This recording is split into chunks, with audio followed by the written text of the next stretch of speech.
开了132年的鳗鱼店，有什么好吃的呀？而且曾经日本身份最高的那个男人钦点御赏的鳗鱼饭，这规格好像是跟街边的鳗鱼店不太一样。它在奈良，这儿真的遍地都是小路，它真的很温顺，好可爱呀！又到了吃鳗鱼的日子。我们去了这个鳗鱼店，它很好找，因为这个店外面还有个城墙，这是要干什么？进门就是一种日本贵族宅邸的感觉。脚下这个小石子是防刺客的，他家是创于明治24年，不愧是100年老店。它这个楼的构造之复杂，感觉只有去古都旅游的时候才能看到这种一顿完美的鳗鱼饭料理，一般都会有非常多的前菜。第一个菜是凉拌鳗鱼哦，就是把烤过的鳗鱼泡在凉水里，然后拌上凉菜，像是兰州牛肉面配的小凉菜，黄瓜会特别的吸水。然后是鳗鱼玉子烧，这个是我最喜欢的鳗鱼做法之一，很像是在吃老式海绵蛋糕的感觉。鳗鱼的味道会进到蛋里面去，就它整个蛋嚼起来都有一种鳗鱼的那个香香的味道。玉子烧的部分就很像女王卷外面那个蛋糕胚，绵绵软软的，很有空气感。鸡蛋那个淡淡的甜味和鳗鱼的腥味融在了一起，真的很开胃。前菜一般还会上一个水煮鳗，就是最没有味道的鳗鱼，它能吃到鳗鱼本身最新鲜的味道。那我提问了，为什么不吃鳗鱼刺身呢？它这个水煮鳗吃起来很像一坨肥肉，蘸一点132年前的老陈醋，还是要加点紫苏叶。下一个菜是很常见的鳗鱼干，鳗鱼干是鳗鱼的内脏里面最好吃的。鳗鱼干的口感其实很接近鸡心，又滑又弹。第一次吃它可能会觉得有点苦，嚼块肉里面是那种很细腻的质地，舌头碾碎的时候还会觉得很顺滑，很像鸡的卵巢的那个口感。然后接着是鳗鱼蒸蛋，它这个是不是在比哪家做的更烫啊？它这个蒸蛋里面有一半都是鳗鱼，吃起来像冰豆花一样滑嫩，上面的鳗鱼就很像肉勺，带着一股很浓的鱼肉香。来这儿的鳗鱼蒸蛋一定要单点，单点里面的鳗鱼特别多。他家最早是以红白双拼烤鳗出名的，一般来说是先吃白烧再吃蒲烧，但是其实你要是把两种混着一起吃也很好吃。盐烤的味道会比较清淡，但是鳗鱼肉它本身就有很浓郁的香气，一口下去像是吃了一口很厚的猪油渣，又有点像脆饼。我觉得白烧加酱油会很好吃。吃完这一大堆，就到了今天的重头戏——鳗鱼饭。鳗鱼饭上面那个鳗鱼的做法完全不一样，它是烤了又蒸，然后再烤，就是为了保证它那个软糯香甜的口感。那个酱料包裹着鳗鱼，真的是薄薄的一层，像是一层糖衣，真的是恰到好处的甜味。鳗鱼饭一道一大口一大口的吃的，米饭它也是颗颗饱满，就是挖一口肉一起吃，很像是在吃红烧肉盖饭。他们家的特点是酱油味会特别重。还有一个问题就是鳗鱼到底有没有刺儿？它其实是那种很小的软刺儿，再加上烤蒸烤之后，那个骨头基本上就没有存在感了，真的很好吃。但是说真的，现在好的鳗鱼饭店已经不多了，要这种入口即化又肥而不腻的店真的很少，且吃且珍惜。阿基推荐指数8.5分，卡米尔。给大家表演一个帅哥啃菠萝。嚯哟！你们看我旁边这个巴西大哥，在赢了韩国队之后都笑成什么样了？甚至感觉今天来吃巴西烤肉，上菜都比平时要积极一些。好，大耳挖机，今天我们必须要吃一点有氛围的东西。但是说到巴西，我不知道除了巴西烤肉以外还有什么，好像还有个巴西鸡肉派。算了，我们还是吃烤肉吧。今天涩谷的这家巴西烤肉真的非常非常的绝。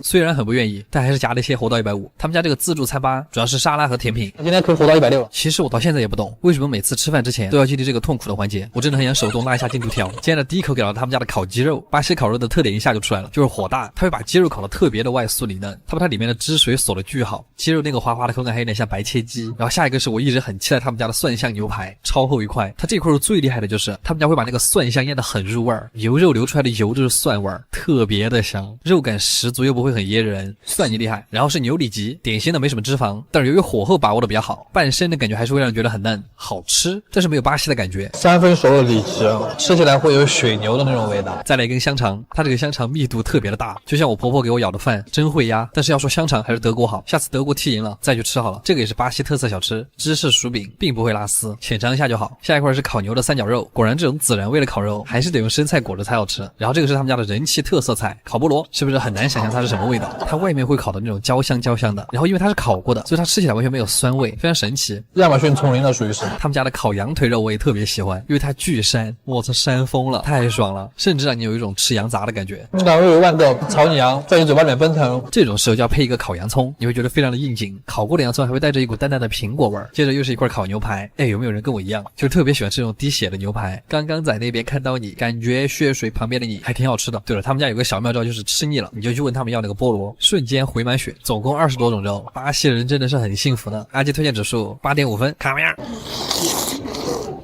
寿喜烧又叫厨烧，它作为最具代表性的日本传统美食之一，来了日本之后应该怎么选店？其实你可以像我一样，盲选这一家就对了。它也是目前日本寿喜烧界的天花板。我就很想知道，开了138年的店，为什么还能开？今天的东京下起了小雨，就像输了竞技赛的我，早上起来好好刷牙。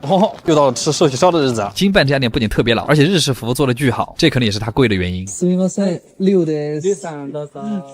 30度。哎，ありがとうございます。整个过程会有很多姐姐服侍你，所以第一次来也不用紧张。我们预定的是他们家最好的极上和牛，一盘肉32000元32000就这么多，以及一堆摆盘很好看的小菜。第一盘叫做小西物，主要是一些凉菜，这个炭烤血子很好吃，又上了一小盘刺身，老三样，鲷鱼、金枪鱼和章鱼，生鱼片也是传统日料里的一个必要环节。吃完这些，阿姨就会开始准备寿喜烧了。关东的寿喜烧做法很简单，就是在热锅里面倒入寿喜烧料，关西的话还会在盘子里面刷一层糖，现在空气里都弥漫着汤汁的甜味。它那个肉展开有这么长，你会看着这个肉慢慢冒泡鼓起来，然后从粉色慢慢变成棕色，等到肉只剩一点粉色的时候，就会放到蛋液里给你端过来。第一盘原汁原味，只有鸡蛋跟牛肉，我已经吞了无数次口水了。因为它那个肉的雪花，所以这个肉吸起来特别顺滑，再裹满鸡蛋液，你就算没有牙也可以吃得很开心。第二片肉按照惯例会加一些蔬菜和最重要的魔芋丝，它就像蚂蚁上树里面的粉条。这一筷子挂满了料汁和油水，你甚至可以再卷一点葱或者牛肉。吞下去之前再送口饭进嘴，直接暴击。米饭跟肉一起嚼才香嘛。第三片肉就会在锅里下一些清新的蔬菜，像是茼蒿和萝卜。谁煮火锅不加茼蒿啊？阿姨又帮我们盛好了新的一碗。但这次我们先尝一下豆腐，这种豆腐一般是烤过的，也是特别能吸水。豆腐好嫩。豆腐背后因为切了2刀，所以特别入味儿。然后是茼蒿。在吃完所有的肉之后，还会有一个寿喜锅盖饭，感觉吃起来很快，也很满足。阿吉推荐指数9分，卡味儿太撑了。回家之后也不要忘了刷牙哦。日本和牛的历史其实只有60年，但它却发展成了全球最贵的牛肉。它为什么可以卖这么贵啊？岂有此理啊！所以我就去约了一家连续拿了5年百名店的和牛馆。我这太扎实了，太爽了。毕竟我也想知道吃和牛吃到反胃需要花多少钱，特别是它里面那个最粉嫩的那个部分，是嫩的，我靠。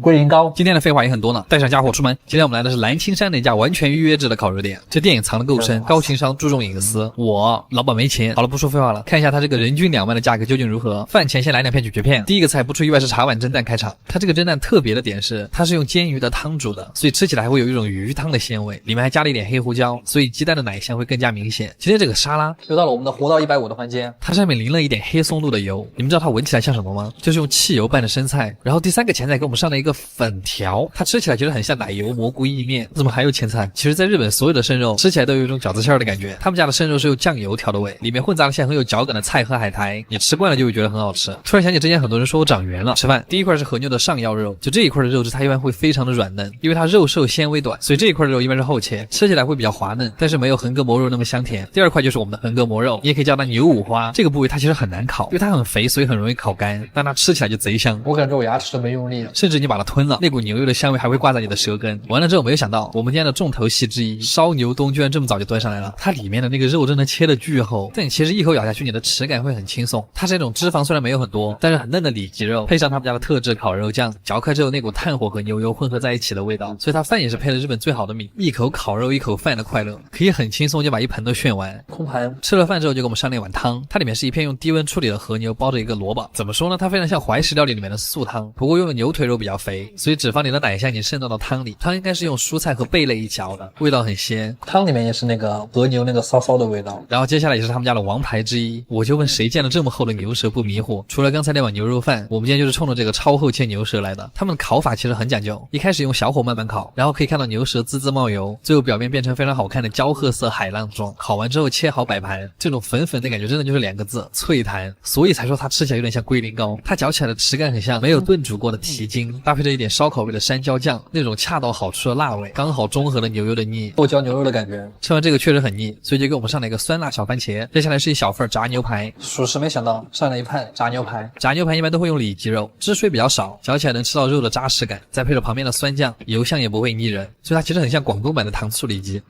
油香酸甜。接着是酱香牛腿肉，其实我想说这种薄切的非常适合做寿喜烧，服务员一直在讲他们那个酱香如何好，但我就想你给我端个生鸡蛋来，我想吃碳水。不过还好的是下一个菜就是和牛银鱼小饭团，因为米饭里面塞了那种炸过的小银鱼，所以吃起来会有那种脆脆的口感，牛肉的脂肪加上海鲜的香味，得劲儿。这可能是最贵的饭团啊。然后最后的甜品是他们家自制的牛奶布丁，超浓的奶香，而且推荐指数8.5分。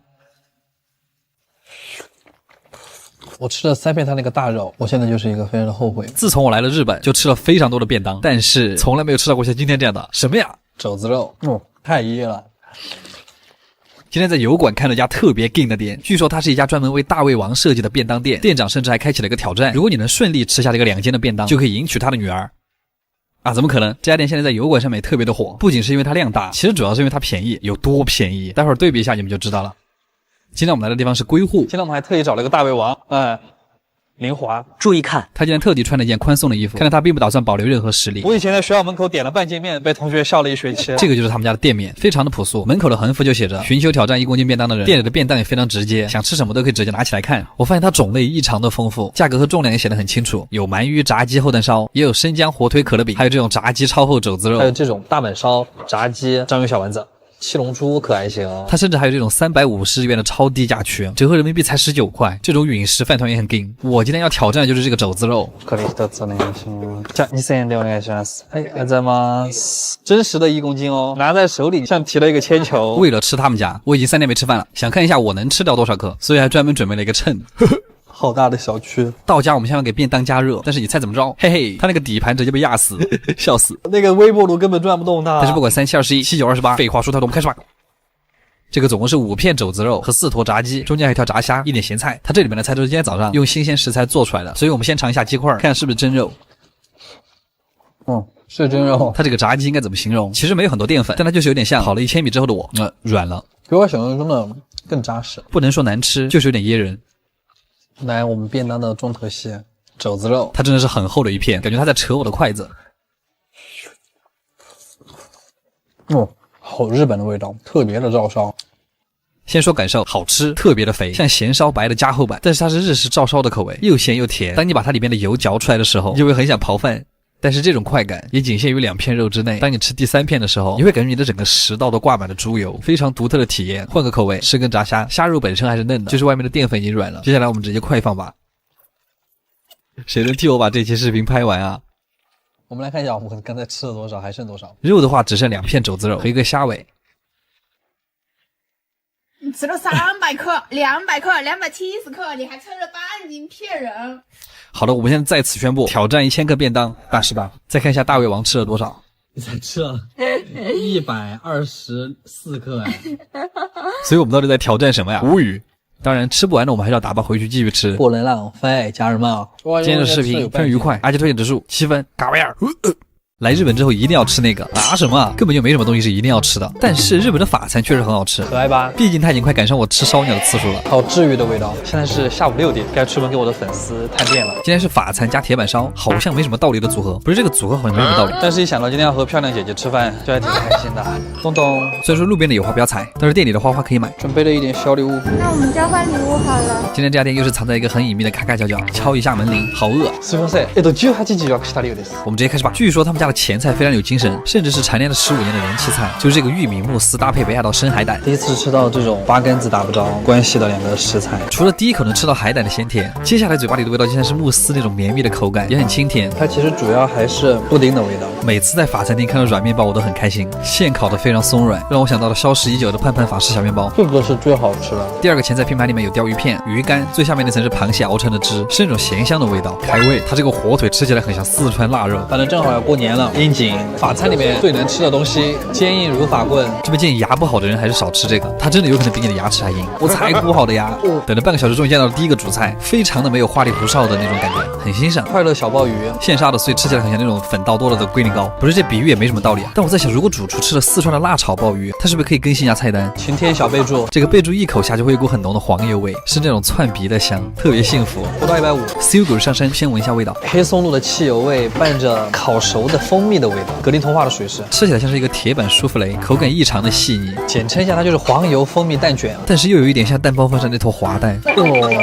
好治愈的味道。它本身给的那个蜂蜜味道很收敛，所以并没有盖过蛋卷本身的那个鲜甜。我觉得如果让我来改进那个菜，我会在上面撒那个奥利奥的碎末，无敌了。接下来这个菜深得我心，终于有人把汉堡往小的做了。我发现汉堡就是越小越好吃，可爱吧？老婆必须小满，一口下去能吃到里面所有的料。里面是一块完整的炸牛排，外酥里嫩，肉质和油脂都很丰富，旁边还加了一些牛油果，真好吃。中途换了个位置，因为这个位置更好拍摄。一般吃法餐上了一道很腻的菜之后，就会给你清一下口，但是这个胡萝卜柠檬精，怕不是远方传来风笛，吃的都得说滚。哇，我巨吃不来酸。白子这个东西在日本真的很有人气，就是鱼的那个，而且它是炸的白子。我就觉得白子和黄油配这么配，因为感觉整个房间都是白子的奶香啊，高级疯了。以前吃法餐像是在过家家，但是他们家像是那种黄油盛宴啊。今天这个配音怎么那么奇怪？言归正传，终于到牛排了。最后一个主菜是牛排，仍然是用黄油煎的。我现在感觉我的血液里面都有黄油啊。最后的甜品叫鸡血满天飞，这个派的皮吃起来很像千层酥，蘸一点旁边的果酱，吃起来就是酸酸甜甜又不会很腻。我要给予它甜品的最高评价，不是很甜。今天这顿饭就是法餐的套路，铁板的菜，环境又有点像居酒屋，属于是缝的比较好的缝合怪，而且很便宜。阿杰推荐指数8.5分，好肉。我今天终于领会到了北海道海鲜的魅力。都说北海道的海鲜在全球都很出名，但是为什么呢？真正在这儿吃了之后才知道，师傅的技艺和食材的好坏原来这么重要。这也是2023年的第一家满分店铺，非常开心。那就一起出发去北海道吧。我们坐的是新干线，走日本的海底隧道过去，坐了6个小时，打了11把排位，赢了1把啊！到了已经晚上10点，第二天早上起来非常有精神。哇，北海道居然一点都不冷。打车直接去店里，门口长这样式儿，感觉随时会有雪女出现。那希望是 SP 雪女，怎么废话讲那么多？そうですね。予約した量です。12時半で。啊，这是今天的大酱，还有点帅。店里安静的恐怖。不敢说话。点的是他家的omakase course，第一个菜海苔拌的金枪鱼肉末，下面是海贝酱油或者紫姜末和葱一块吃，黏糊但是鲜甜。里面还有山药。接着是日本队的代表果冻生白子，它其实看起来像老花，但是吃起来更像鸡肾。它这一口下去，满满的流动的蛋白质，胆固醇式的奶香，让人不禁觉得这部比生蚝更补，好像只有新鲜的白子才会有那个奶味儿。接着是老朋友刺身小拼盘，所以回到北海道的海鲜为什么那么好吃？查了一下，很简单，因为北海道是一个被3大海洋围绕的地区，所以这里的海水特别冷，因此鱼的脂肪就比较高，那么肥鱼就很香，跟和牛卖的贵是一个道理。先来一块刺身，对于口感的最高评价，粉加多了的龟苓膏，白雕一般是蘸咖喱盐，需要激发一下它的鲜味儿。粉雕就裹着紫苏花吃就可以了，它这个肉居然是脆的，有点像凉拌鱼皮那个口感。接着是活章鱼拌鱼干，拌着姜末和洋葱一块吃，你就当是在吸四川凉粉。然后是芝士海螺肉，它里面装的全是奶奶的螺肉汤，是那种油香油香的汤底。接着是海鲜蒸蛋，怎么还没上寿司啊？不过你不要看这一碗很小，里面塞了虾仁、鲍鱼、蟹腿、鱼子和干贝，就像是一碗海鲜版的佛跳墙。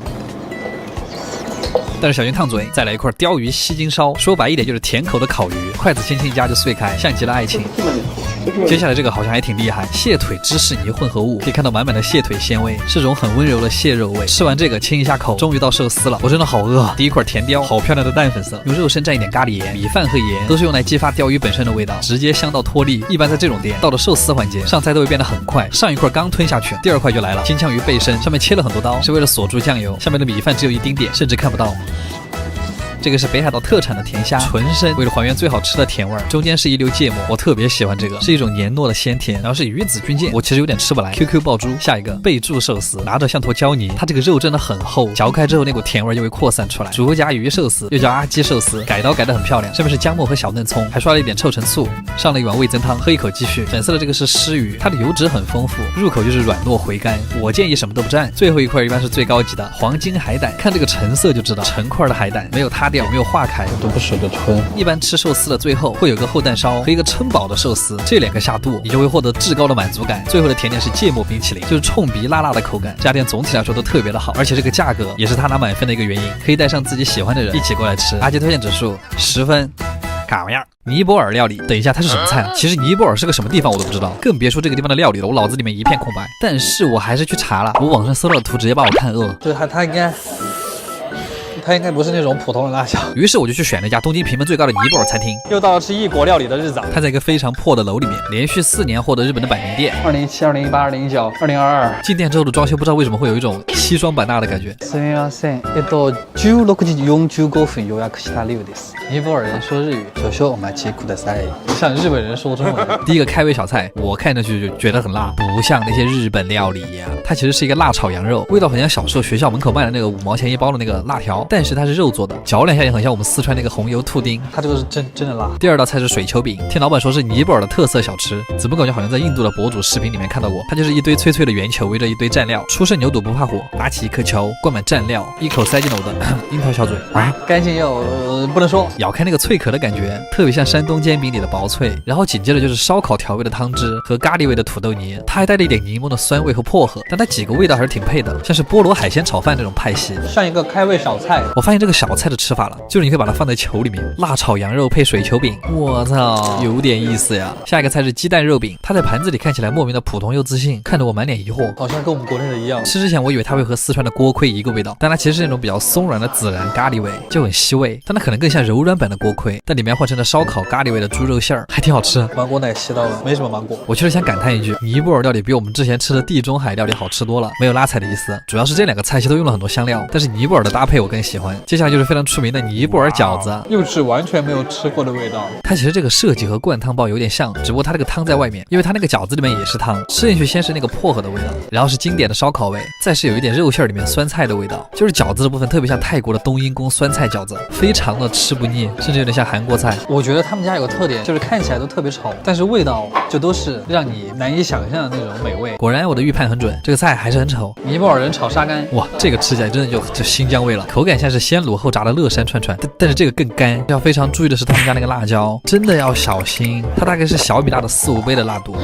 我有个四川的滇缅烧底。下一个菜是炸蔬菜，这个吃起来像韩国泡菜饼，油香蔬菜，活不到150了。下一个菜长得很像印度的芝士馕饼，然后我跟你说这个味道巨奇妙，我来形容一下，就是它像东北糖里面加了芝士，然后有一种很浓烈的水果味，就是它不仅有奶香，它还伴随着一股介于蓝莓和百香果之间的水果味，有点接近香蕉或者菠萝味的印度飞饼，深入舌根的奶香味。这家店不愧是拿了4年的百名店，太惊喜了，这个味道。最后一个端上来的菜是他们家的主食的主食，中间那个造型，它这个吃法好像还有点复杂，大概就是用中间那个壶就着各种配菜吃，它这个特别适合没有牙齿的人吃，它不需要咀嚼就可以很顺利的滑进你的食道。这算精致碳水吗？羊肉咖喱吃起来特别像国内的烧羊肉，就是这一圈菜吃下来都有一种莫名的咖喱味儿，现在我感觉空气里都是咖喱味。好啦，每次吃这种异域料理其实还是挺有意思的，可能体验不同味道的旅程才是最开心的吧。阿杰推荐指数8分，卡玩意儿。我们吃了这么多才吃了7000块。东京迪士尼，大家肯定都吃过里面的东西，你说它好吃吗？那肯定不是，但是你要说它难吃吧，好像有几个还挺好吃的，所以我就在想，为什么我们不做一个评测呢？就是根据日推上面的各种投票，选出了4个难吃的跟4个好吃的，但是在里面也掺杂了一些我的主观判断，所以真的好不好吃你们说了算。我们废话说多，我们开始吧。Hello， 阿杰，我是大家好啊，又到了回家的日子，今天家里的人还是很多呢。要说到我们排在第4难吃的，还是我们的面包环节，点了一个夹心吐司，还有一个肉酱面。它这个吐司吃起来像是在牛奶里面泡过，然后再用黄油和蜂蜜烤的，中间加的是一层芝士。这个肉酱卷还是挺酥脆的，外面的皮吃起来甚至有点像手抓饼，里面的酱就非常像意大利肉酱面的那个酱。其实说不上特别难吃，但是肯定不算好吃。然后接下来我们看第4好吃的哈，银河披萨香的披萨，其实包装就挺酷，打开还是挺大一个的，肉眼可见的料很足，非常的普通。然后这个披萨也不是很好分开，我们吃的时候就只能抱着啃。披萨吃成了山东煎饼，调味其实还可以，里面有火腿、芝士、胡萝卜丁，然后还刷了番茄酱，但是它配的那个甜品和上一家那个蛋糕果冻一模一样，就是迪士尼祖传奶油，太拉了这个。然后我们进入前3，第3难吃了，我们从甜品开始，是一盘做成米奇形状的水果松饼，然后搭配了2杯蛋糕果冻。它这个松饼除了各种水果，还撒了一层糖霜，上面有草莓、哈密瓜、桃子、车厘子和橘子，底下还有坨布丁。这个比去年那个好吃多了。旁边配的小蛋糕颜值还挺高，但是味道就只能用2个字形容，难吃。上面是一层纯奶油，下面是一层纯果冻，这2个东西多少有点融合不了。走吧，下一家。接下来是第3好吃的，我们的老朋友绿巨人团子，这个可以说是回家必吃。虽然它只是一个麻薯，但是它有巧克力、草莓、牛奶3种口味，那种糯叽叽的口感还特别的香甜，那个口感实际上是很棒的。咖啡咱们就不用讲了吧。好的，接下来是第2名，我觉得第2难吃的是迪士尼的冰淇淋，可能是因为日本的冰淇淋实在是太好吃了，然后迪士尼这个就是齁甜，特别的齁甜，它这个是什么浓缩香精吗？特别是你把它2个耳朵咬掉之后，就是变成了光头米奇的一个概念，它还有点惊悚，嘿嘿。然后第2好吃的是我觉得看上去就很有食欲的热狗，面包加了香肠，上面还盖了一层芝士，最后还浇了一层肉酱，一口下去又能吃到香肠的肉感，又能吃到芝士的奶香，还有肉酱的番茄味，整体吃起来特别的顶，且想再来一根。好的，接下来是我们最难吃和最好吃的环节，我觉得迪士尼最难吃的东西莫过于这个，我为了买我的龟儿子必须买的这个套餐，特别是这个蛋糕，它吃起来的口感非常像蜡烛，而且它配的这个汉堡的面包就很硬，而且很干，然后它里面那个酱汁还没什么味儿，就是这个用餐体验它是一次煎熬。我们还是看我觉得迪士尼里面最好吃的东西，嘿嘿，就是大白的汉堡、薯条配饮料。有一说一，它这个汉堡意外的非常的好吃，和那种汉堡专门店是一个水平，松软的面包和多汁的牛肉饼，一口下去就是汉堡应该有的东西它都有。这迪士尼越低调的东西越好吃。然后它配的那个奶盖草莓汽水，就是味道非常像星巴克今年万圣节推出那个限定，非常花的送。然后其实还有个最好吃的，我觉得是鸡腿，但是迪士尼的鸡腿实在是点名太多次了，这个其实应该是公认的第一。好啦，今天吃了这么多还是很开心，虽然也踩了很多雷，但是我愿意为我的快乐买单。嘎玩意儿。酱油拉面。不知道时隔了多久，我们终于吃到了今年最后一家满分店铺。我都不知道原来还有这样的店存在，还是一位远在京都的老朋友告诉我的。那不得马上收拾行李，坐新干线直接前往京都。主要是我这朋友已经在日本探过100多家拉面店了。今天我们是要去一家评分4.6的拉面店，这个分数着实让人觉得有点恐怖。它要是不好吃，它就完了。这是一家藏在京都老巷子里的小店。京都这座城市的氛围就是这样，有一种骨子里内敛的拽。我也不知道他们在拽什么，他让我在门口等一下，我们等了1个多小时，无语。但是进店之后我才发现，他们家很奇怪的是，一点都不像拉面店，非常的高级古朴。就问你们谁坐在包间里面吃过拉面？我是在包间里面吃面，虽然不是很理解，但是感觉很帅。其实日本的拉面有很多种，但是他们家只有3种味道：酱油、盐味和咖喱。我个人最喜欢的是酱油，虽然不知道为什么吃面也要有3000酒，但我喜欢这种装逼的感觉。喝不来。接下来还有一盘前菜，头一回吃面还要吃前菜，这太讲究了。这是海胆鱼子奶油，里面的奶油像融化了的冰淇淋，冰冰凉凉，不会过于很甜，有点像咸奶油的那个意思。然后是一杯特别清新淡雅的抹茶冻，它这个抹茶特别的京都，就是又香又苦，又苦又甜，像极了爱情的味道。什么呀？接着小姐姐把面端上来了，好大一份。配菜和面是分开装的，也是单独烹饪的。它的面是中细型的，就是一般酱油拉面都用的中细面，因为这样更容易挂汁儿。配菜里面是鸡肉、叉烧、鸭肉和小银鱼。吃面先喝汤，日本拉面的小规矩。它这个汤入口第一感觉是酱油的香味特别重，然后那个酱油的味儿过了之后就是一种鲜味儿，又重又鲜，好好喝了。你们不要觉得它看上去很像苏州小面，但其实吃起来味儿很足，然后面条的粗细又很适中，嗦起来就会特别的过瘾。得劲儿了。再来一块鸭肉，它像国内盐水鸭的味道，芝士油饼一定要泡汤吃，油酥酥的味道特别像日本的猪油渣。其实可以把肉放到碗里泡一下。先来吃一口他们家的京葱，葱根特别的甜，这烤个烧鸟该多好。鸡胸肉是低温处理的，在泡了热汤之后会显得更嫩。旁边这个是鸡肉豆腐泥，像乐山豆腐脑上面那个哨子，吃到一半还可以在里面加一点山葵泥，它会让整碗面增加一点木质的香味。再嚼着那个颇有劲道的面，第一次吃拉面吃出了幸福的感觉。叉烧我一般会留到最后，就像草莓蛋糕的草莓，配着面一口吃，我就是碳水之王，特满足，特满足。其实这么好的体验也没吃多少钱，比我们之前吃那个1万1碗的好多了。也特别佩服他们家精心设计过的仪式感，果然只要专心在做好面这一件事上，做出来的面确实很极致。阿杰推荐指数10分，卡威尔真好吃。啊，就连欧洲第一的德国队都打不过日本了吗？那岂不得吃个法餐庆祝一下？等一下，你这个流量蹭的也太勉强了。像我这种非常会选餐厅的人，隔3差5不来当一下大冤种，我都浑身难受。我其实一直没搞懂，就是为什么好吃的法餐它都在日本和英国。今天我们去的是一家日系法餐店，但是为什么说它日系，你们待会儿就知道了。感觉这是一种很新的料理，结合了法餐吃不饱，日料还很贵的2个特点。虽然很冤，但谁叫我买了日本队呢？嘿，今天我们来的是日本的麻布十番，是我觉得在东京最小资的一个地方。我的梦想就是在这个地方买汤发。进店之后感觉这家店是懂那个暧昧氛围的。这是我们的呆滞77。今天的第一个菜就很冤，虽然是前菜，但是炸汤圆，不过它里面包的是煎鱼，好日啊！然后是一碗热的冒烟的河豚汤。你们说法国人吃过河豚吗？喝起来像乌骨鸡汤，我很喜欢那股很浓的药膳味，它又鲜又养生。下一个前菜是高脚杯里装的蟹肉，感觉这个好像有点东西，虽然不够塞牙缝，但它在蟹肉里面居然加了苹果，再点缀了一点海胆和鱼子酱，日料的奢侈上来了。下一个菜摆盘虽然好看，但当我夹起来一筷子豆苗的时候，我感觉它的 CPU 无鱼。好在这个鱼肉比较嫩，一点淡淡的葱香，蘸上一点旁边的奶香微甜的酱汁，我更饿了。法餐的前菜真的就只是为了让你开胃，我现在就想回家炫2袋莫小仙，这是我最近发现的神仙夜宵，莫小仙麻酱米线卤肉版。我们已经吃了1个半小时了，还在吃前菜。接下来这个应该是我们最后一个前菜了，面包配虾头汤。我发现法国人特别爱吃这个菜，这个主菜端上来的时候，就是说我的一个眼流花都包起了。第一个主菜是惠灵顿鱼排，我其实不确定是不是叫这个，把它切开以后，酥皮鱼肉和菜的痕迹面看上去很有层次感。它这个酥皮单吃起来就很像烤好的小饼干，一整块下去又能嚼到鱼肉的鲜味感，还有面包的油香和蔬菜的清香。我懂了，它这个非常的日法混血，再配上一点黑松露，还是很有法国的感觉，好香啊！下一个主菜是烤芒果和牛排，这又是什么新奇的组合？感觉吃那么多前菜就是在为了等这个菜。但你抛开之后才发现，它是芒果和千层土豆，每一层的里面还夹着芝士，最上面那层特别酥脆，味道有一点点淡淡的果甜，但是土豆的淀粉味更突出，就像吃了一口牛奶果味的土豆泥。它这牛肉好好切开哦。这一块蘸了红酒巧克力酱的牛排，就是纯正的法国味道。牛排的口感很嫩，咸甜的味道会越嚼越香，但我觉得其实换成鹿肉会更加的法国。然后这个是我们最后一个主食，这个菜也是他们家的特色招牌菜，鱼肉饭。盖子打开的一瞬间，不喜欢吃葱的应该会很沉默，因为它用的是鱼腹肉，所以很肥，肥到它那个饭里面都是鱼脂的香味。特别是把米饭拌匀之后，你每一口都能吃到那个长地香里面的鱼肉的香味，好吃啊！这个菜真的是专业疯了，特别的日本。吃最后的甜品又像回到了法国，虽然不是很正式，只有1个甜品，但它的颜值和味道都还是很厉害。其实1个甜品做好就够了，3个半小时吃了又像没吃。阿基推荐指数8.5分，哼哼，足球反着买，别墅靠大海，看没样？站台还真没什么人。为什么呢？别问。来了日本之后我才知道它为什么会被叫做温泉王国，说白了其实就是因为火山多。但是这个和我们有很大关系吗？日本当地有这么一个习俗，和我们国内很像，就是新年的时候一定要去泡温泉。小时候我爸就经常带我去，长大之后就不好意思了。好了，不要那么多废话。那为什么我们千里迢迢要来这家店？因为他们家在你泡完温泉之后，会一次给你上50个菜啊，什么50个菜？那它里面到底有没有装的成分呢？我们就来看一下。泡温泉的内容是不能播的，付费也不行，所以我们就直接开始吃。阿姨把这盘子端上来，我心里只浮现了3个大字：一口菜。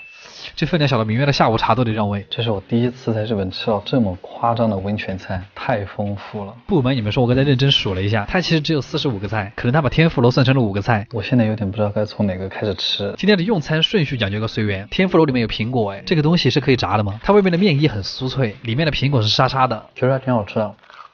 天妇罗还叫炸青椒，这味儿太正了。炸虾还是挺长，应该比我的脸长。外层像是在吃薯片，但是里面的虾肉还是很 Q 弹。这居然是龙虾，蘸上一点酸酸的天妇罗料汁，他家大酱还是很厉害的。大口吃虾的感觉太爽了。然后开始一口气吃完45个菜，第一个芝士豌豆吃的还挺香。这个花生，这不就是甜水酿花生吗？第3个梅子，酸啊，70盘前菜，这顿饭前菜就有70盘。豆腐呢？第4个了，柠檬泡萝卜。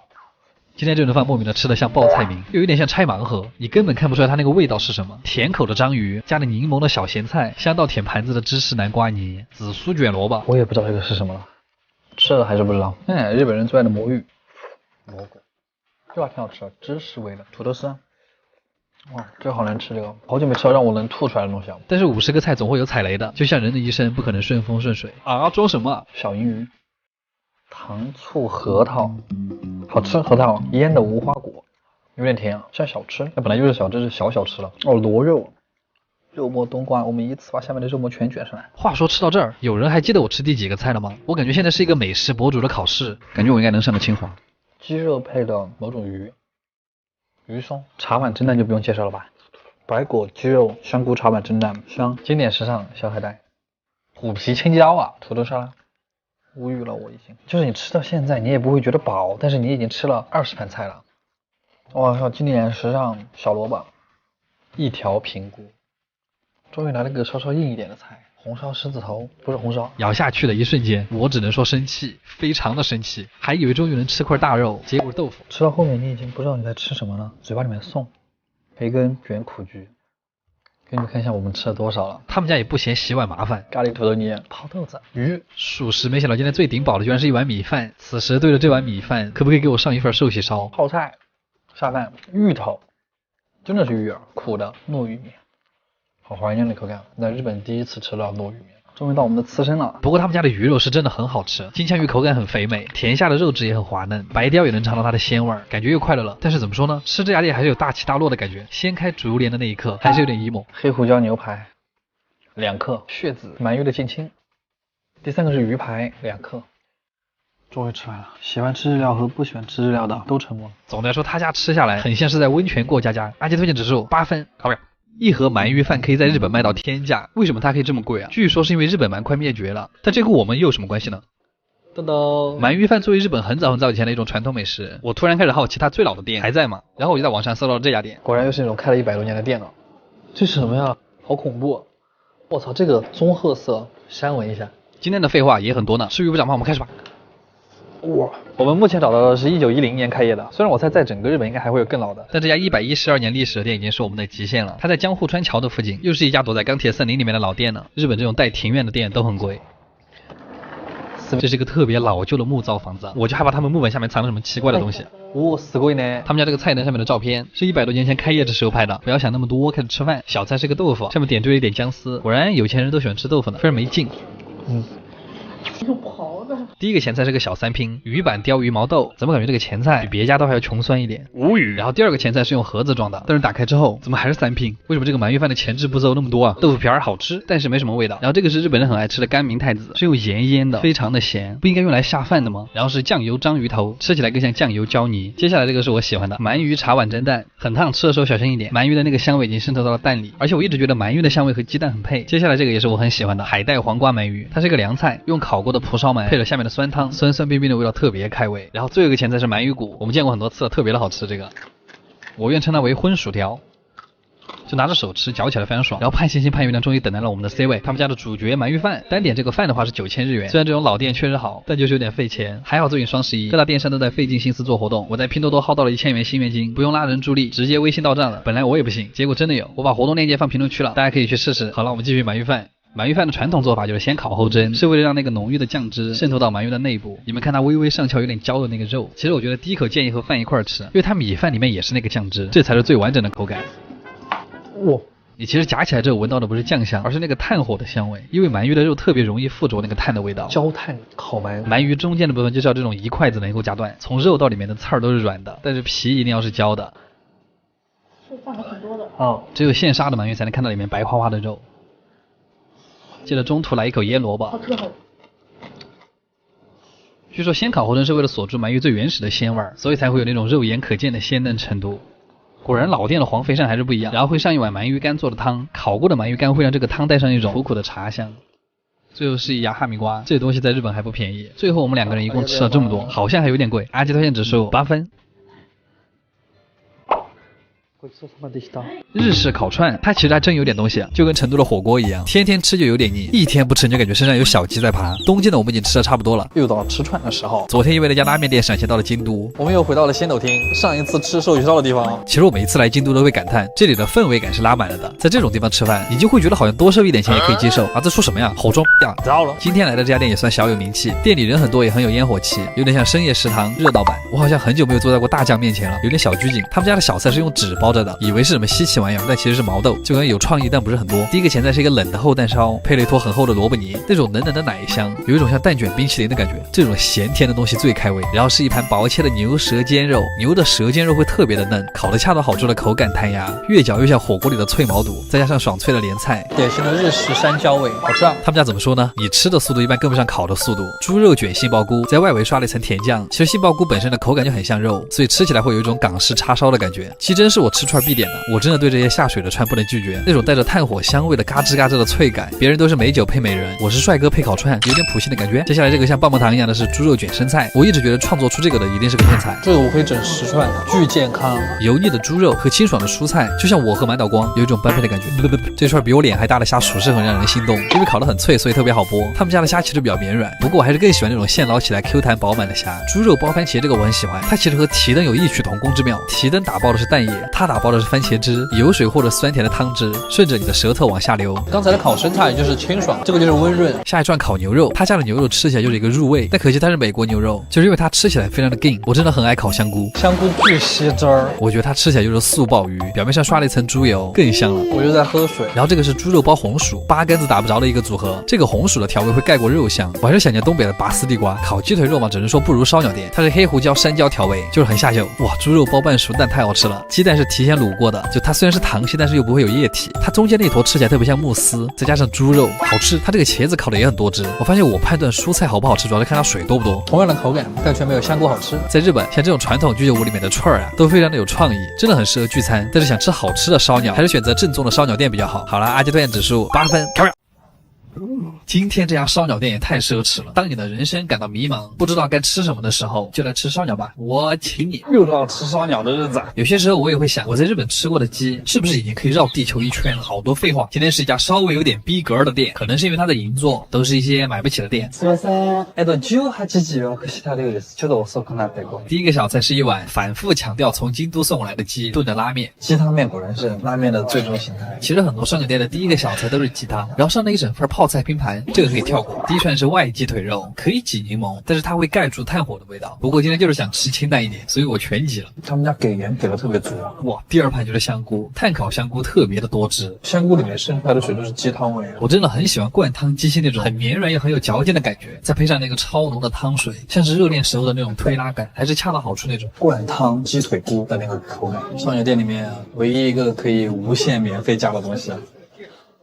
你吃腻了，一定要来一口这个，就瞬间给你动力小子扎一针。接下来是他们家比较高级的一盘半熟鸡胸肉配海胆，这个搭配比较像富家千金和穷小子的爱情，看上去好像很不搭，但是在一起又很和谐。好甜啊，海胆！然后这个是我们点的套餐里面独有的一个菜，黑提灯。他们家这个黑松露烧起来跟不要钱一样，不像那些餐厅扑面而来的汽油味，就它像晾了一碗汽油在你面前。而且他家这个蛋液特别的浓厚，卵巢部分的肉也很多，又有一点北极贝边的感觉。我觉得这一串算是比较好的提灯。黑松露拌蛋黄，巧克力坚果的感觉。然后是一个名串血干，它里面是半流动的干，那个胆固醇的味道很让人兴奋，像吃到了很滑嫩的鸭血，上面撒了一点特制的山椒，刚好把腻味压住。就是鸡身上的海胆，超级好的蔬菜，能活到多少岁我也不知道。接着是京葱鸡腿肉，就是葱大根加鸡的内腿肉，你一起嚼的时候就能尝到甜甜的葱油和鸡油混合在一起的味道，它是一种蚝油的味道。然后是蛋黄拌手雷，它肉的里面加了紫姜末，还有藕粒跟紫苏叶，那个冲鼻的香气刚会被蛋液压住，很想刨一口米饭确认一下。它这个像我爸爸捏的那个丸子。然后是鸡翅，我一直觉得鸡翅的日语很好听 ，tebasaki。hasaki 用我的门牙去破皮的那个快感特别上头，那种外脆里嫩的层次感会清晰的传到你的牙龈上。它外面的皮好焦啊。然后是热量炸弹鸡屁股，在国内好像大家都不喜欢这个，它的日语叫崩鸡哩，非常的可爱，嚼开之后像是空口喝鸡油。它那个脂肪是一整个固体的那个状态。他家的鸡皮是那种软软油油的鸡皮，像是在嚼炖得很软的牛蹄筋。鸡皮和鸡屁股不一样，鸡皮的脂肪嚼不开。这一串是鸡脖子肉，曾经的最爱，脂肪其实挂了很多，但是吃起来还是脆弹脆弹的。然后最的主食是一碗黄金亲子冬，上面也淋了一次蛋液，还又给你配了一个蛋黄。你一勺一定要咬上那个滑嫩的鸡肉，加蛋液加鸡蛋，还有一些带着酱汁的米饭，半夜来上这一碗真的特别的幸福。然后他们家还有一个非常厉害的特点，就那个甜品特别的好吃，而且免费追加，像是我老家卖的那种黄豆粉红糖糍粑，特别的硬。今天说了好多个特别，还有这家店的大酱真的很好笑，他会一直问你吃饱了没，走的时候还不忘送你2个烤饭团。阿基推荐指数9分，卡哇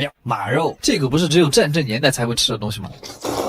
而且作为中国人，我一直都觉得马肉离我很遥远，像是几百年前的饮食文化。但是在日本，真的有几百年前的马肉店还开着的。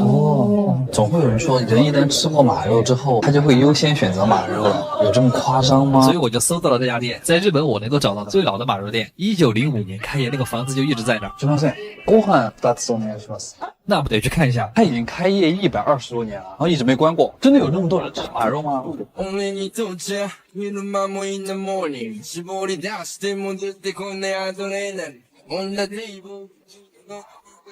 すみません、15時予約した量です。这家店在吉原，继父太郎的妹妹当年就在这儿打工，菜单就是墙上这些了，只卖马肉。你要是吃不惯，还没别的吃。反正也没吃过，我把他们家这个全点了一遍。好了，今天废话太多了。第一个菜就是非常重磅的生马肉，这个是生拌马肉，把鹌鹑的蛋液裹匀就可以吃了。但它这个有照烧的调味，我还没尝出马肉的味道就吞了。马肉刺身的味道就很清晰，入口是非常清爽淡雅的感觉，蘸不蘸酱油都可以。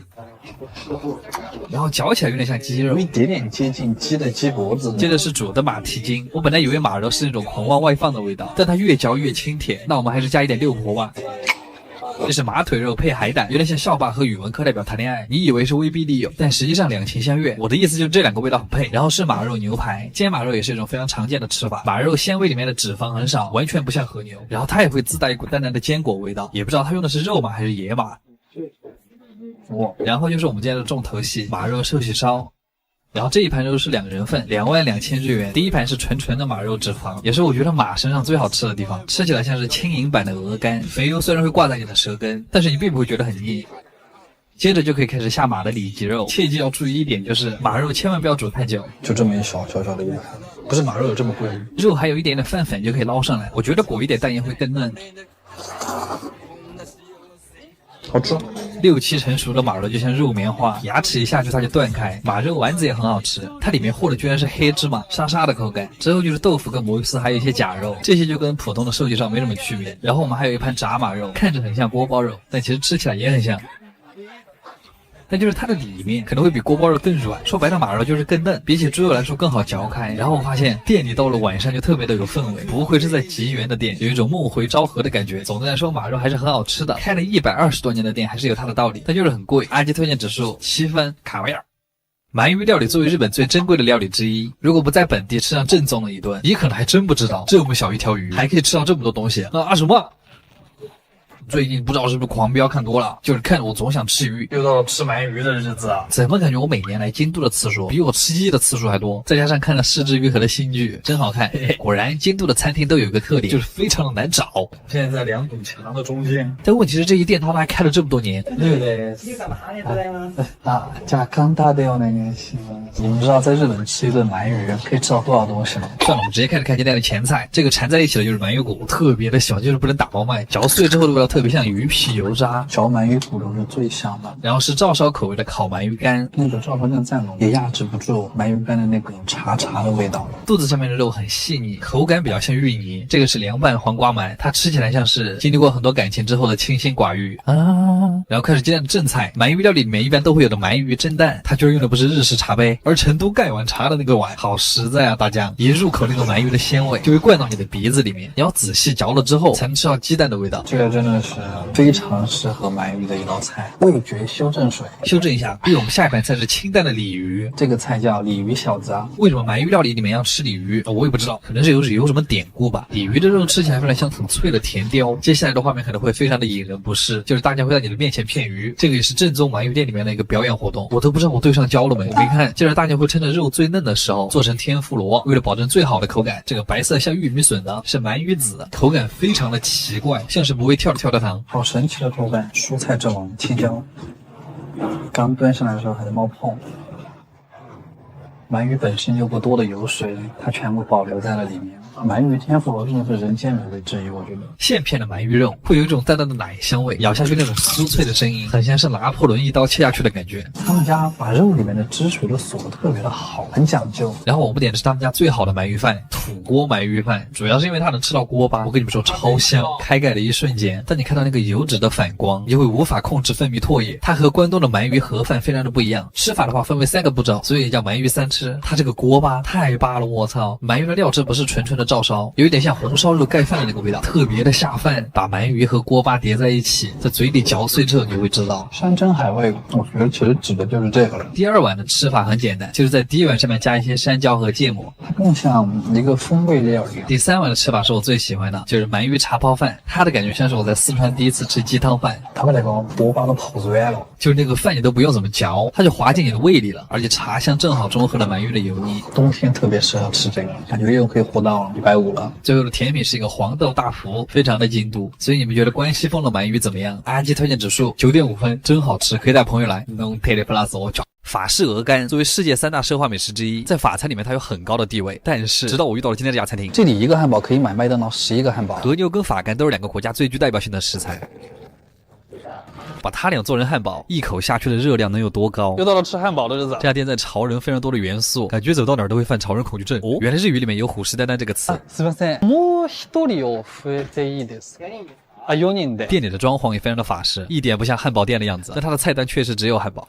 4500块这个汉堡，好高级啊！这个地方甚至还会在上汉堡之前上一份很正式的沙拉，但我是真的吃不来，所以我们一共点了4个汉堡。端上来的那一瞬间真的很劲，因为它是和牛的肉做的，所以它在煎肉的时候那个油香就特别浓。然后服务员会在上面铺上一整层黑松露，感觉这一盘就只差鱼子酱了。汉堡胚用的是烤过的油面包，上面还涂了一层黄油，肉饼这种微微焦脆的感觉是最好的。它这个鹅肝也是真的很夸张，法餐厅里正餐都吃不到这么大一片，上面还淋了一层牛排酱。它整个这个汉堡就散发出一种吃一口胖3斤的感觉。开始了，我还是很期待这一口下去。它这个甚至让我想起了塞尔达里的吃汉堡。下嘴之后，和牛的油跟鹅肝的油会直接混在一起，又因为它用的肉是100%和牛，所以吃起来不会有那种松散感。你如果优雅的分开吃的话，就吃不到那个油和肉混合在一起的那个味道了。黑松露酱和鹅肝的油都会有点微微的甜，这个时候如果上一碗白米饭，一定要把鹅肝的油挤上去。可能有人会问，鹅肝到底什么味道？我觉得其实比较像刚炸好的猪油渣，但齿感又更接近双皮奶，就是有种感觉在巴黎铁塔下被那个当地的人追的感觉。再配上油面包那个脆脆的皮，整个嘴巴里都是高热量的油香。虽然像喝了一瓶油，但是还想再炫一个。油面包真的很香，掉出来的肉渣还可以蘸一点黑松露酱，好下饭啊！这酱是那个汉堡的精华。麦当劳一个汉堡400日元，这个一个汉堡4500，可以买11个。阿基推荐指数8分。卡味儿。古时候的日本人就很喜欢吃寿喜烧，甚至连日本金字塔最顶端的那个男人都亲自来吃过。这什么排面啊？他们家的一片肉5830日元。OK。今天我们去的这家店，就是从1869年开业至今154年没敢关过，这不废话吗？天皇老爷都来吃过的店，我为什么要关啊？所以也管不了那么多了。快上车！这家店位于京都，也是我们在日本的第2个据点。我们又到吃寿喜烧的日子啊！怎么每次到吃寿喜烧的日子我都很开心啊？我是不是好店都会配上这么一个悠长的隧道啊？换好鞋子，跟着小姐姐，你就会被领进一个硕大的包间。它这个地方点菜非常传统，用的是那个直连座机，然后最贵的肉是5800一片，点好之后就会上小菜，5个开胃小碟。有牛肉沙拉、土豆沙拉、一小块甜笋、一小块豆腐，最后一个小蛤蜊。吃完这个还有个前菜啊，不过是很好吃的和牛寿司，而且它的这一片很厚很肥，和牛淡淡的奶香一下就会让人开胃。最后是一碗煮的青花鱼饭团，很日本很清淡，可能是为了接下来修正味觉吧。吃完之后，小姐姐马上又会来做寿喜烧，用牛油刷好锅之后，铺上一层白糖，就直接这样下肉，主要是要让和牛的脂肪和糖一起融化，然后再倒入料汁。京都寿喜烧那种独特的鲜甜一下就会冒出来，然后直接把带着热气的肉淹没到蛋液里，这种时候就是最好吃的。他们家的这个一片肉真的太大了。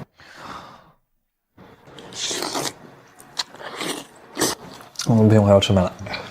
那种焦糖再加上寿喜烧料汁的味道，你很难做到不往嘴巴里面塞米饭，就像拉面必须配上叉烧。下了一半，直接一口了吧。和牛裹上无菌蛋液之后，稍微嚼一下，和牛的油脂香就会蔓延在你整个口腔里。如果你觉得腻，可以来一筷子小银鱼盐白菜，味觉修正。然后第二锅因为要下蔬菜，所以下了2片肉，加了菜之后，熬出来的料汁的味道会变得2碗。我一般喜欢用和牛卷着葱根吃，而且要是那种脆脆的葱根。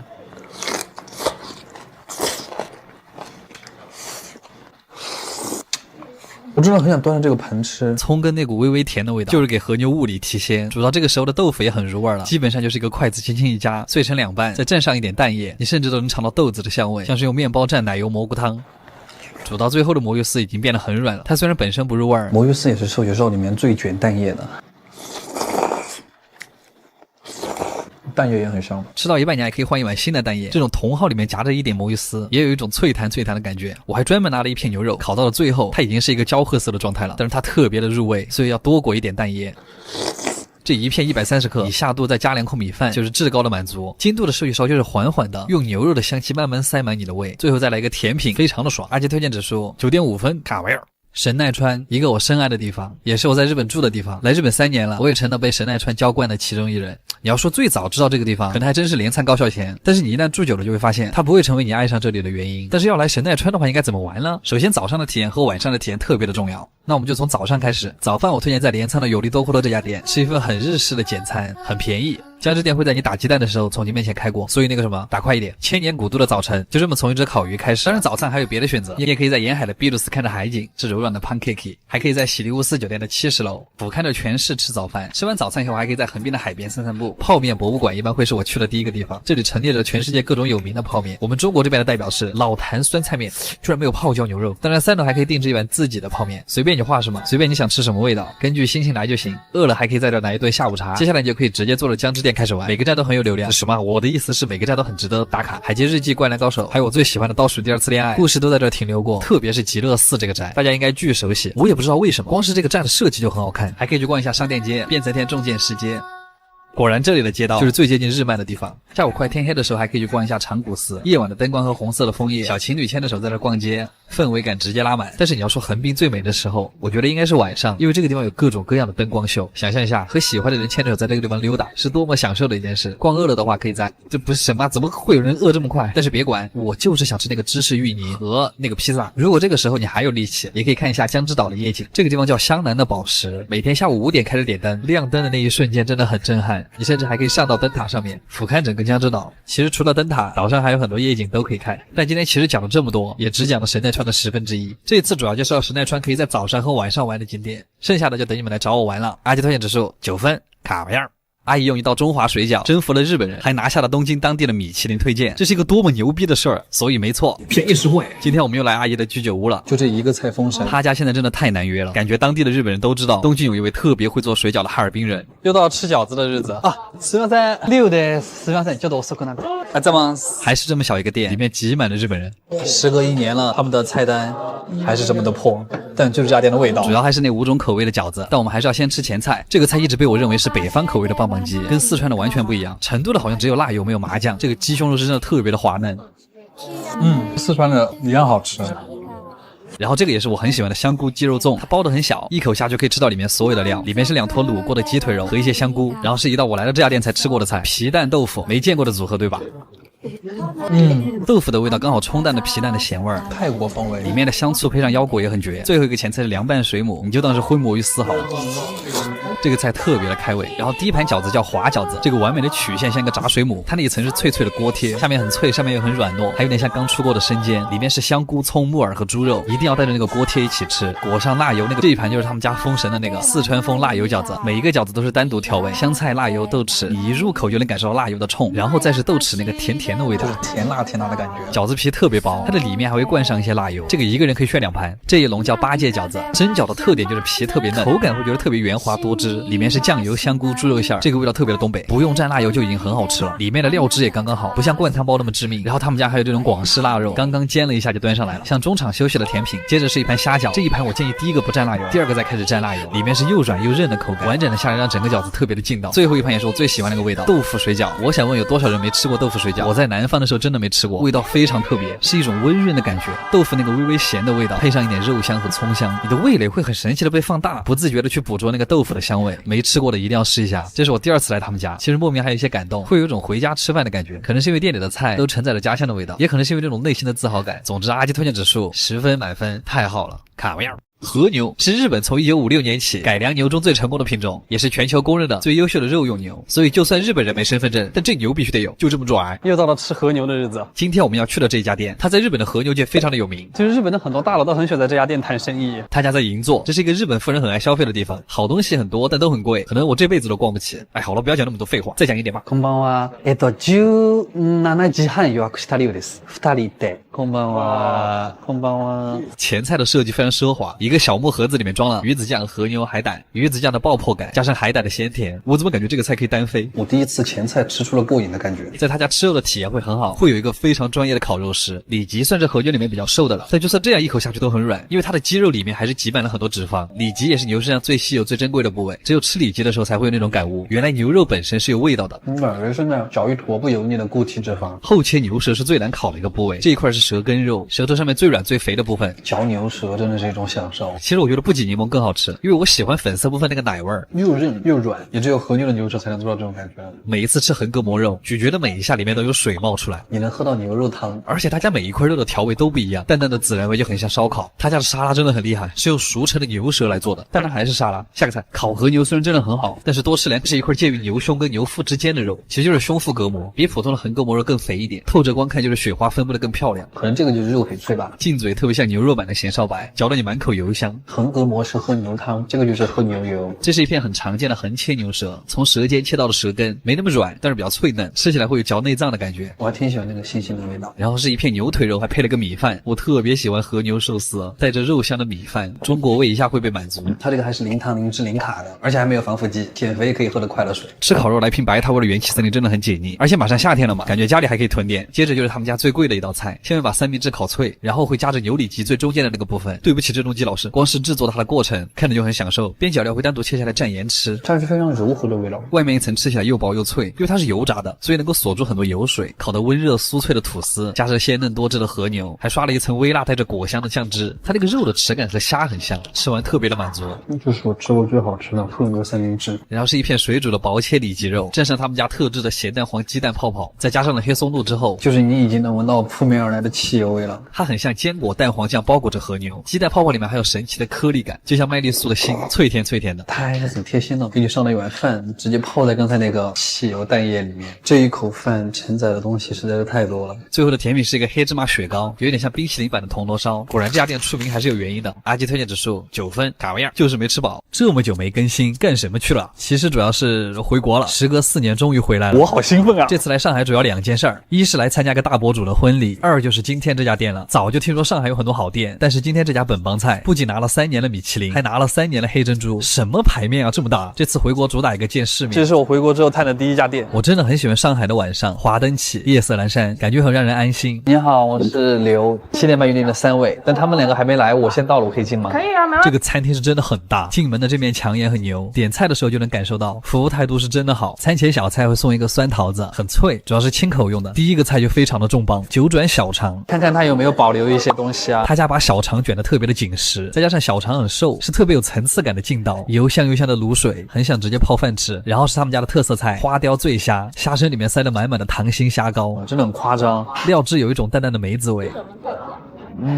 一嚼它，里面的虾膏会被挤出来，摊在舌头上的体验真的很美妙，但是有点贵。然后这个菜是螺片和田鸡，和田鸡是世界5大名鸡，比我有名多了。淋上料汁拌好之后就可以吃了，厚厚的鸡皮很 Q 弹，而且鸡香特别浓郁。一句话总结就是加了螺片的葱油司机，但这个螺肉确实没什么存在感。然后下面这个菜很厉害，叫红鲟蒸米糕，名字取得真好。简单来说就是猪油饭蒸膏蟹，我也很高兴，它那个红膏真肥美，荷叶的清香也很明显。下面蒸饭用的海鲜酱油特别好，饭的海鲜味特别浓，而且越嚼越香，前肉也很饱满。但这个菜是真的扎实，建议后面再点。然后是一盘煎鱼，鱼皮炸的油脆油脆的，吃起来像蒜瓣肉。然后服务员送了我们一碗福建的卤面，因为是用虾头熬的汤，一翻面那个虾味就扑鼻而来，好浓的虾味。然后这个菜叫姜母鸭，油煎的姜片真的很香，看上去真的很像张茶鸭，但是调味却是生姜汽水。然后这个菜我很喜欢，叫葱烧河鳗，它是把鳗鱼先煎后烧，去骨之后里面塞了香菇。吃的时候我就在想，虽然它是鳗鱼，但真的很像在吃红烧肉，还是肥肥糯糯的那种，舌头一顶，鱼肉就在上膛下面散开了。这个菜是意式炸黑猪，酸甜的调味，显得炸过的猪油更香了，很像零食的感觉。然后最后的甜品是个茶冻，我真的太推荐它这个了，十分收敛的奶甜，配上浓郁的茶香，口感又像很稀的双皮奶，特别的好。今天吃的最好吃的菜，每个菜吃完都是今天最好吃的菜。删掉这一段。总的来说，这家店吃得非常的开心。如果不考虑价格因素的话，一定常来。阿基推荐指数8分，卡维亚，回国真好。烧鸟听着很装逼，但在日本就是撸串儿。不过有一些富人啊，他们觉得撸串儿这个动作非常不优雅，我也不知道他们每天在想什么。于是有了这家店，今天直接吃出了烧鸟的真谛。不愧是托利西 K 的监制，人家这么多年都排日本第一，果然还是有点东西的。又到了吃烧鸟的日子了。他家在惠比寿和东京众多米其林餐厅挤在了一起，但他其实根本就不需要米其林的认可，我自己说了算。一进店你就会发现，越好的烧鸟店座位会离大家越近。主要是为了那个，这个箱子是干嘛的呀？一味大酱，5个学徒，配置很日本。开始吧。小菜是一盘寿司，海苔包着鸡胸肉，紫苏叶寿司酱，上面刷了一丢梅子酱，一股淡淡的酸甜果味。第二个菜是炸春卷，里面的馅儿是鸡肉的内脏磨成泥做的，口感像土豆泥，但是内脏的味道非常浓郁，像是在很高级的烤肉店才会吃到的东西。这个菜的设计有点像喜之郎果冻，就是蔬菜版的东北肉冻，凸显的就是一个高级的感觉。这个鸡汤馄饨其实很重要，高情商，大酱在追求极致软烂的口感，低情商，它是炖了多久呀？有一点像四川的鸡汤抄手，但是超级浓郁的鸡汤打底。我回去一定要尝一下鸡汤里面加蒜头。今天的第一盘肉是滴着肉汁的烤鸡腿肉，果然没有芊芊，它滴的那个油水非常像广州那边隔水蒸鸡蒸出来那个鸡汤，鸡皮上的炭香也很明显。上一次吃到这种炭的味道还是在托利萨 K， 就日本第一的烧鸟这菜，这是今日份的活到150。它上面那个酱是芝士跟蛋黄搅在一起的，它有点像咸蛋黄炒到冒泡泡的那个时候的口感，味道还有一点美乃滋。接下来居然是一盘鸭肉，哇！突然想起了成都的温鸭子。第一次在烧鸟店看到了鸭肉，它是用和牛的烹饪方式，低温烹饪的和鸭。这个粉嫩的鸭肉像是5分熟的西冷，鸭皮很厚，一口下去，鸭肉纤维里的油水会直接爆出来。再来一块烤的甜葱根，好的店的葱就是会很甜。下一个菜是小饼加上炭烤鸡肉丸，上面是一个鹌鹑蛋蛋黄，好可爱。它里面软嫩的部分还带了一点脆骨，非常像我豆腐嘴刀子心。把烧鸟的那个木签取掉之后，会实现更高级的一种口感。然后是海苔配烤年糕，虽然是糯叽叽的口感，但是居然一点都不粘牙，是大海的味道啊！这个菜是烤鸡皮，刚进嘴像是猪油渣，嚼到后面像是脂肪口香糖。鸡皮是一个唯一一个能够做到又软又脆的东西了吧？哇，这个菜很厉害，它这个造型真的很像菌霸，虽然剔除了骨头，但是保留了软骨，吃起来像猪耳一样方便。下面还搭配了萝卜泥解腻，它这段烤得非常的自然。然后是烤鸡屁股，第一次看到鸡屁股有这么好的待遇，因为它的脂肪真的很多，咬下去真实的在爆油，可能这个就是鸡油味的 QQ 糖吧，好 Q 好油。这个是他家最具特色的菜，很多客人来都会直接点3份，像是开了花的鸡腿，先油炸了一遍再烤，最后撒上孜然跟辣椒粉，里面的鸡肉还很鲜，这一盘鸡泥太美了，吃一口就会爆炸。然后是素菜烤红薯，看着黄油融化，还挺开心，就跟日本人很喜欢在西瓜上面撒盐是一个道理，为了让它显得更甜。最后一盘肉是鸡腿3吃，可能因为没有了签子，所以他们家每个菜都很扎实，炭火的味道让鸡肉完全不腻，甚至有点韩国烤肉的意思。最后的主食是鸡汤烤饭团，太牛了，它就是带锅巴的四川鸡汤饭。最后的甜品是一碗刨冰，在日本还挺少见的。吃完之后我发现这样的烧鸟店真的很适合开在国内，虽然不是传统的串串，也不是特别高档的食材，但是每一盘的设计都很用心，非常的出片。阿基推荐指数9分，卡维亚真牛啊！